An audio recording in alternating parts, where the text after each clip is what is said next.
唔啱就要打。節目主持人那斯兩乜同埋我啲真係。開！各位觀眾，今日我哋唔啱就要打呢個節目，請嚟嘅嘉賓就係油浮部長燕燕姐嘅馬仔無間道先生。大佬，你爆我死開啦！而家唔單止講真名啊，連打格仔都冇埋。冇打格仔。拉過嚟。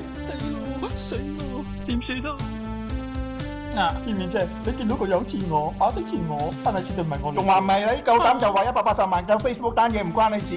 燕燕姐話過，全部係專業意見。燕燕姐嘅話你就信，歌仔都得唱啦。燕燕姐啊，燕燕姐，中意油浮賣睡衣，呃人唔到無非屎。你哋啲咁冇文化嘅人講多都嘥氣。爛攤，你知唔知 Facebook 係 free 㗎？使乜寫乜柒 program 買乜柒 hardware 啊？喂，我唔係專業呢啲嘢嘅喎。哎呀，仲學燕燕姐講嘢，唔係專業就要連新人民嘅咯，唔係專業就咪鬼做，左頭左勢。知唔知全國有幾人嗌我冇公開啊？嗱呀，大媽讀書都拎唔到獎學金，你仲日日同燕燕姐去遊浮，仲買性感睡衣，爛攤，打鳩你個爛攤！冇啊！你唔殺人你嘅車啊！錄面 Facebook 都要百幾萬，救命啊！做錯嘢又唔肯認，仲喺度新打狗啱。